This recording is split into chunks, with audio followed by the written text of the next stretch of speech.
Shedeur Sanders broke the damn internet without even trying. So we know the Cleveland Browns unfortunately took a loss to the Cincinnati Bengals. Now in that loss, a lot of people was pointing fingers at their kicker. Well, Shedeur Sanders made it his business to, go speak to the kicker. Now with all that being said, Kevin Stefanski opened up about the kicker as well in a press conference, and he had some things to say about the kicker. And I know a lot of people is definitely speaking about this whole kicker situation in the media, and a lot of people is actually justifying Joe Flacco throwing him 2 damn picks too. We ain't forgot about it. Imagine this. The clip just exploded on your feed again, racking up over 5.2 million views this week, with fans screaming in the comments that Shedeur Sanders already deserves the starting spot before the Ravens crush them in week 2. Was it just a kind gesture in the middle of the chaos, or the spark that forces the Browns to rethink their entire quarterback room right now?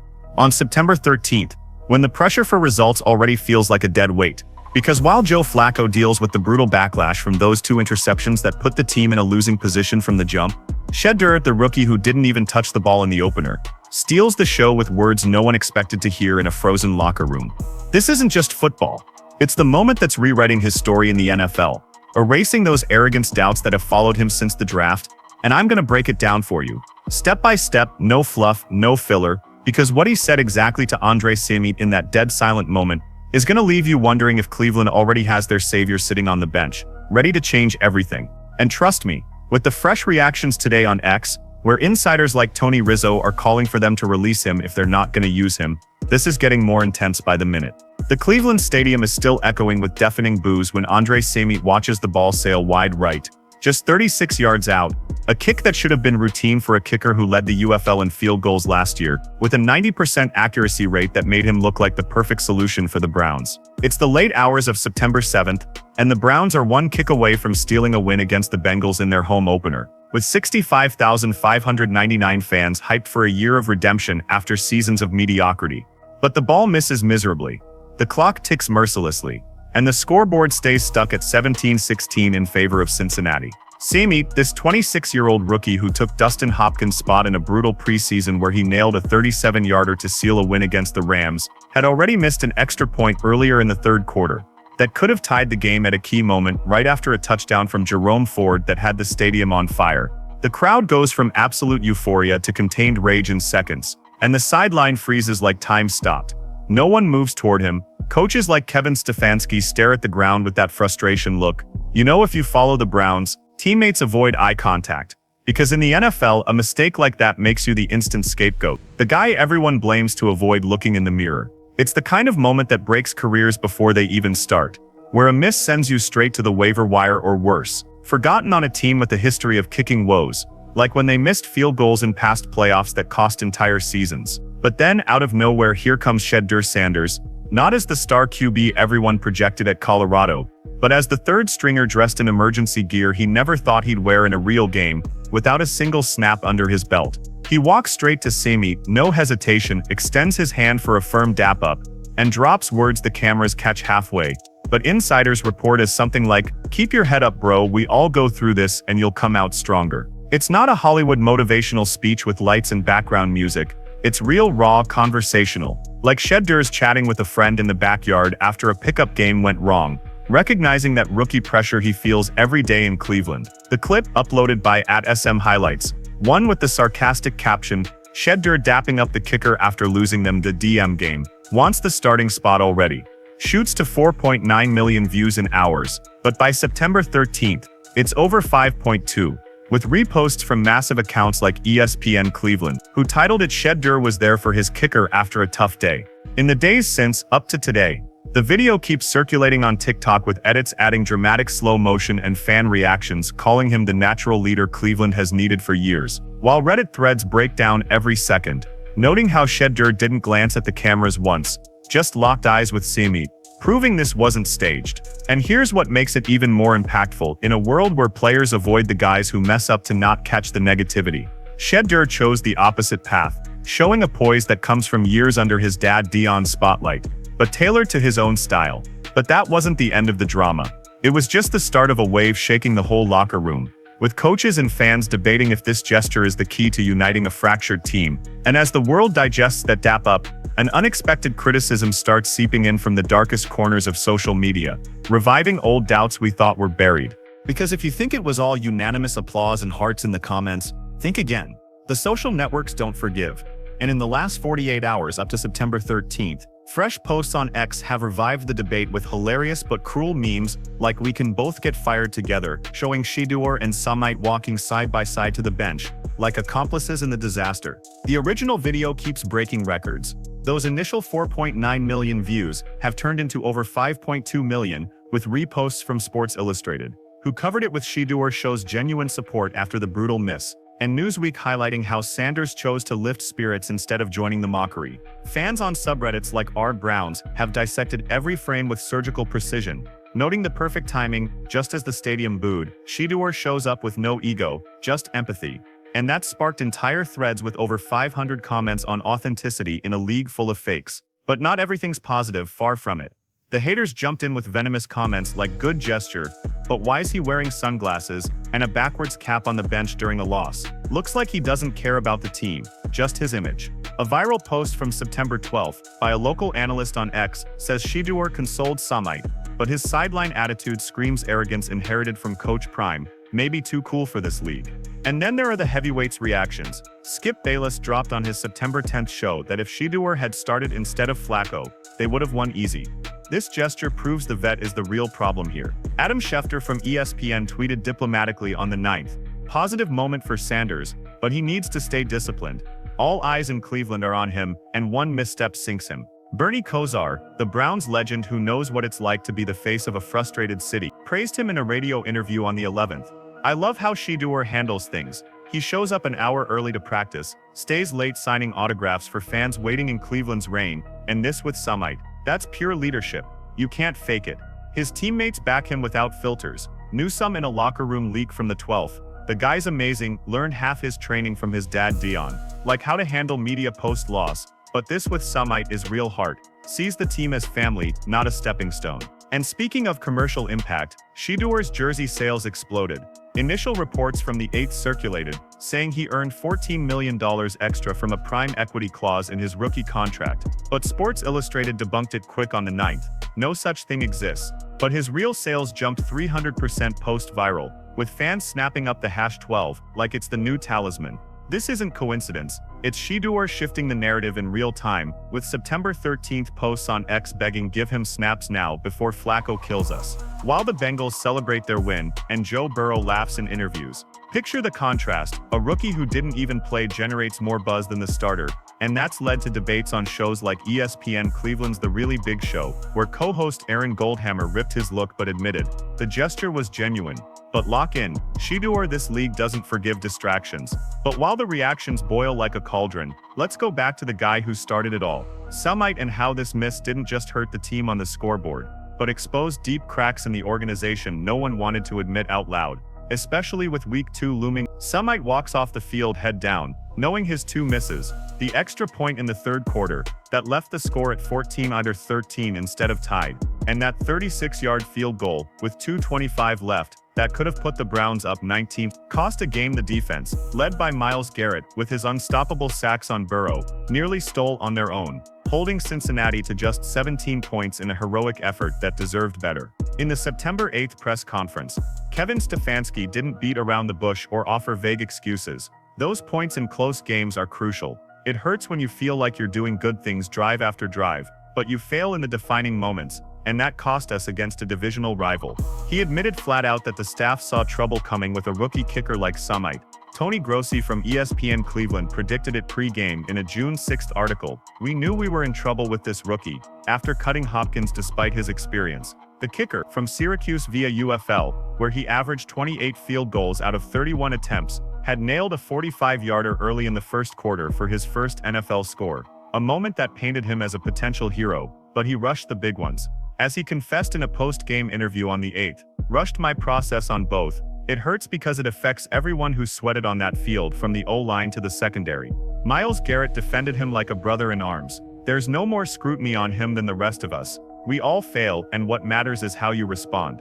But the pressure is suffocating and real. In the last hours up to September 13, rumors on X and reports from insiders like Daryl Reuter suggest the Browns might bring back Hopkins or even try a free agent if Szmyt falters against the Ravens, a matchup where special teams could be the difference between 0-2 and a breather. Picture the scene: a rookie who beat a vet in training camp, with impressive drills, now under crossfire after a disastrous debut that revived nightmares of past kicking failures in Cleveland, like the infamous 2018 miss that cost a playoff spot. Shedeur saw it coming from the sideline. By consoling him with that dap-up, he didn't just lift a teammate in his lowest moment, but showed deep empathy for someone in the same boat of rookie pressure, where every error gets magnified under the NFL lights. And that leads straight to the chaos in the QB room. Because while Szmyt carries the public blame, Flacco's 2 picks put the team in that desperate spot from the start, exposing weaknesses the fans won't ignore for long. Flacco, the 40-year-old vet who won the starting job in preseason with his Super Bowl experience, throws 2 interceptions that nearly gift the whole game to Cincinnati. The first in the third quarter, picked off by Logan Wilson, leading to a Bengals response touchdown putting them up 14-7, and the second on the final drive, swiped by DJ Turner, sealing the 17-16 and leaving the Browns no chance for a comeback.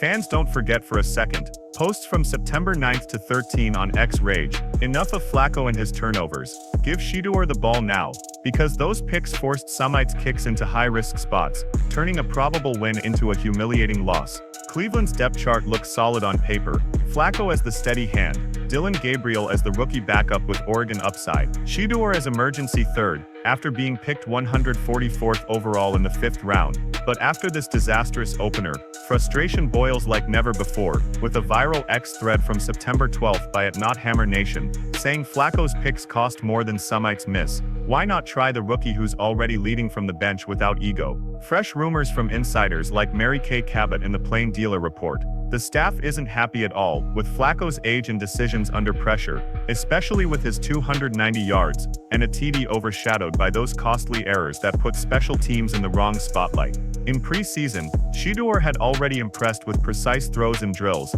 completing 68% of his passes in scrimmages, but a minor shoulder injury kept him back, limiting him to observer role. Now, this viral gesture accelerates the speculation like a rocket. How soon before Stefanski bumps him up the depth chart, maybe even for practice snaps against the Ravens? Fans at Huntington Bank Field chanted his name post-game, a chant that spilled into Cleveland streets. And with Baltimore lurking in Week 2, Lamar Jackson ready to exploit the secondary, the pressure explodes on every level. Think of the brutal contrast. Flacco on his 1-year $4 million deal makes rookie mistakes despite his experience, while Shedeur, without touching the ball, generates organic leadership that unites the team. Reports from September 11th talk of internal meetings, where Stefanski defends Flacco but notes opportunities for development in the QB room, and that smells like an imminent change. But to understand why this moment hits so hard in the soul of Browns fans, we gotta dig into the shadows that have haunted Shedeur since draft day. Those character doubts that dropped him on the board, and that now ironically this dap-up is dismantling piece by piece. Those character doubts didn't come out of nowhere. Weren't some board analysts' whim?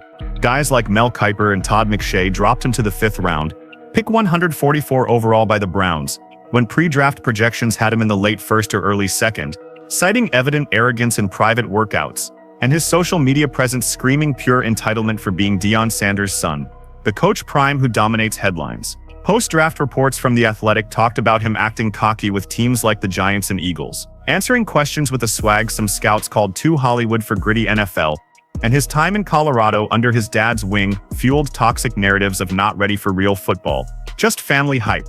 In Boulder, he put up crazy numbers that screamed star over 4,000 air yards in his senior year, 35 TDs against just 8 INTs, a 71% completion rate, putting him in Heisman talk.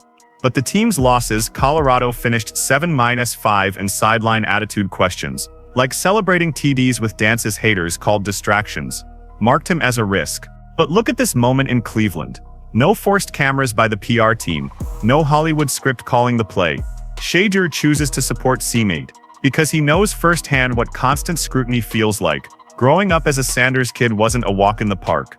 Every throw judged by millions, every loss magnified on ESPN as personal failure. From his high school at Trinity Christian to Jackson State and Colorado. In September 10th interviews, Shedeur said it himself. "I've dealt with hate my whole life. This prepared me for moments like this where you see a brother fall, and you lift him without thinking about likes. Now in the NFL, this dap-up contradicts all the noise. It's pure emotional intelligence, recognizing a teammate in crisis without calculating camera angles or consequences for his own hype. Recent X posts call it the intangible you can't train or buy, and they're spot on. This isn't beginner's luck, it's who Shedeur is at his core, forged in the fire of impossible expectations. Expanding on his backstory, remember his freshman year at Jackson State, where under Deion he won the SWAC but faced criticism for handed by dad. Then in Colorado he turned a 1-11 program into a contender, but scouts doubted his pocket presence under blitz, citing sacks taken for holding the ball too long. Still, stats don't lie. In 2024 he led the Power 5 in passing efficiency, and at NFL Combines his 4.65 40-yard dash and arm strength wowed. But the draft slide hurt.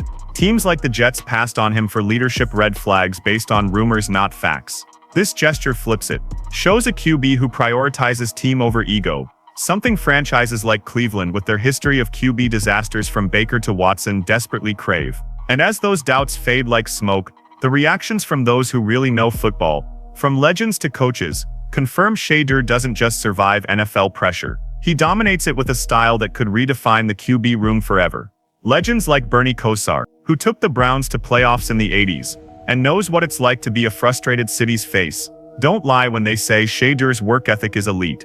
He shows up an hour early to every practice, does extra throws with the receivers after everyone's gone, stays late signing autographs for fans waiting in Cleveland's rain, and this with Szmyt.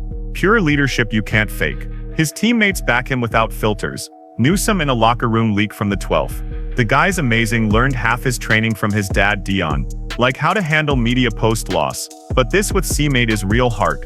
Sees the team as family, not a stepping stone. Sports Illustrated gave him a straight A+ in character on September 8th, noting how it reverses all draft concerns in one swoop, with a detailed article analyzing parallels to young Tom Brady, who was also underrated for attitude but shone with intangibles. Analysts like Schefter warn in September 9th tweets, "Stay disciplined, Shedeur, because one slip and the narrative flips again." But even they admit on ESPN segments, this is a massive positive look for a rookie in emergency role. On X, TikTok compilations from the 10-13 Thee show parallels to Deion's iconic moments, like consoling teammates in prime time, but Shedeur makes it his own authentic. No over-the-top flash, just a simple dap-up that says more than 1,000 words. Speculations boiling like never before, with Flacco's struggles clear, 2 picks in a game that could have been a blowout win, debut in Week 3 against the Packers, or even emergency snaps if Gabriel gets hurt. This isn't an isolated one-off. It's a clear pattern in his career. In preseason, Shedeur consoled an injured lineman in a scrimmage against the Eagles, walking him to the medical tent and checking in after. In Colorado post-losses, he was first in motivational huddles. The NFL values these intangibles above stats. Think how Patrick Mahomes won rings with similar leadership, and Shedeur has them in spades, proven in this viral that's generated over 10,000 podcast mentions this week. Coaches like Stefanski notice in private, in an 11th meeting reportedly said Shedeur brings the energy we need, and that could mean more reps soon. But not everything shines in this spotlight. Emerging controversies fresh up to September 13th threatened to tarnish the initial glow and truly test his resilience. Up to September 13th, the backlash for his attitude on the bench, sunglasses on the whole game, backwards cap like he's at a photo shoot instead of a loss, has sparked viral posts like "looks like he doesn't care about the defeat. Too cool for NFL prime inheritance," with a Marca article from the 10th headlining Shedeur criticized for not taking it seriously on sideline. A popular Cleveland radio host, Aaron Goldhammer from The Really Big Show, tore into him on the 10th, with the cap backwards sunglasses, and that whole look. "I'd tell Shedeur lock in on the game, watch and learn, this ain't Colorado." It revives draft arrogance rumors, where scouts called him entitled for his style, and those fake reports of $14 million extra from jersey sales that spread on the 8th. They went viral on X with captions like "makes millions without playing," while Szmyt takes the blame, but SI debunked him on the 9th. It was troll account fake news, though his real sales rose 300%, fueling envy in a city that hates showboats. Another twist on the 11th, Tony Rizzo from 92.3. The fans slammed the Browns for not using Shedeur in scout team, saying if you're not going to give him a chance, let him go to a team that will like traded for picks. But Shedeur responds with actions, not words. He showed up early to practice on the 12th, focusing on footwork mechanics with trainers, ignoring the noise. These criticisms strengthen his resilience story, as Dion taught handle hate like fuel. And with the Ravens coming Sunday the 15th, this could be the catalyst for his breakthrough, proving under fire Shedeur doesn't break, he shines. Imagine the hype if he comes in and connects a game-winning drive. The networks would explode again, but this time with him on the field. At the end of the day, this viral isn't just a 10-second clip racking up views. It's irrefutable proof that Shedeur Sanders is ready to flip the entire NFL, smashing leadership and arrogance doubts while Cleveland desperately seeks an identity in a brutal division with Ravens, Bengals, and Steelers lurking. Imagine a QB who consoles a kicker without playing a snap, but leads like he's the captain. That doesn't just win games, it wins loyalties, championships, and fans for life. The shocking note no one sees coming. Rumors from September 13th. Insiders like Cabot suggest Stefanski's considering extra practice snaps for Shedeur this week. If Flacco falters in film study versus Baltimore, and with Pickett's trade to the Raiders opening space, a quick rise isn't impossible. The Browns might have their franchise guy already on the roster, waiting for his shot to prove the draft slide was the steal of the year. Was this gesture with Szmyt genuine leadership or just good PR timing? Should the Browns give him the starting spot now, benching Flacco after one game? Are we witnessing the early rise of a star who'll change the AFC North? Drop your thoughts in the comments below, smash that like if this breakdown hooked you, and subscribe so you don't miss more analysis like this, because Shedeur Sanders' story is just getting started, and I promise it's gonna be epic, with twists you can't even imagine.